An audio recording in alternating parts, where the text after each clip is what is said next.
Ang hanap po ba'y combo meal na naglalakihan yung ulam? May malalaking ribs tapos may shawarma rice. Walang unli dito pero para mabubusog ka na sa sobrang dami ng serving. For only 155 pesos nga lang ay makakain ka na ng combo meal dito. Pandemic pa nga nagsimula kaya naman kilalang kilala na rin dito sa Santa Cruz, Laguna. Talaga naman binusog ako nitong kainan na to.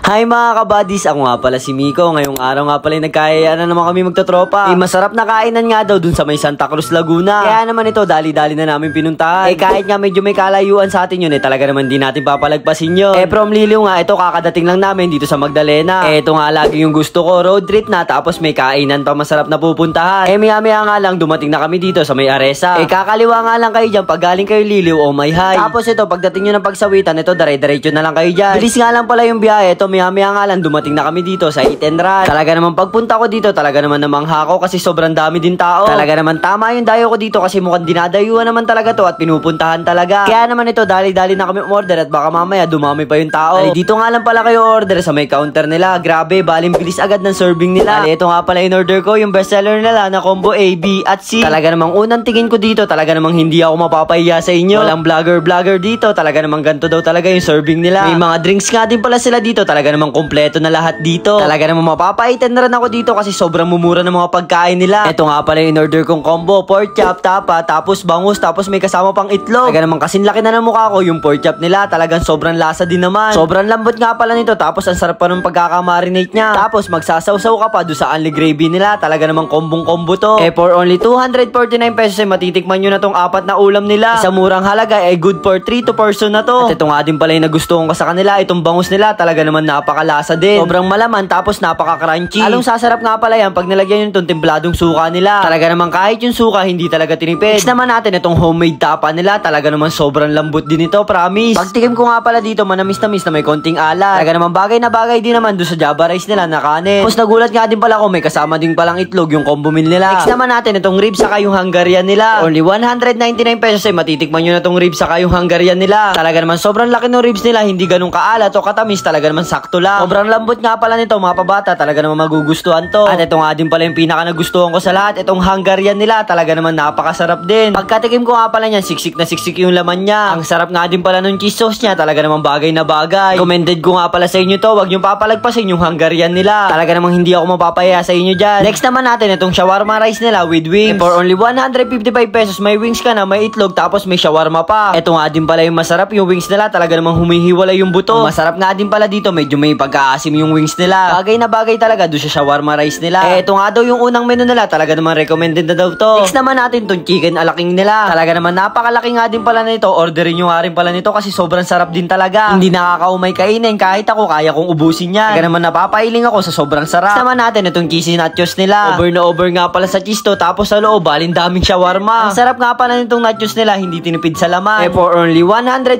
pesos talaga naman sulit na din to. Talaga naman panalong-panalo lahat ng pagkain nila at masasarap. Talaga namang hindi kami nagsisi. Talaga namang kahit yung mga kasama ko hindi rin nila maubos-ubos yung mga pagkain nila. Sa ganito kalalaking ulam nga pala pang 2 tao na. Syempre hindi makukumpleto dyan pag hindi tayo order ng mga drinks nila. At nga din pala yung ice choco saka yung lemon yakult nila. Ang tanggal umay, talaga namang bagay na bagay din naman talaga. Meron nga din pala sila dito na lemon strawberry na pinaka nagustuhan ko talaga sa lahat. Dito nyo nga lang pala siya matatagpuan sa Magitay Street, Barangay Bubukal Highway, Santa Cruz, Laguna. Ang kalsada nga lang sila bago lumagpas ng stoplight. Tapos tingin lang kayo sa right side, makikita nyo na tong Eat and Run. Recommended ko nga pala sa inyo to mga kabadis. Talaga naman panalong-panalo lahat ng pagkain nila. Sobrang babait ng mga staff nila saka yung manager nila. O hanggang sa muli mga kabadis at bye-bye!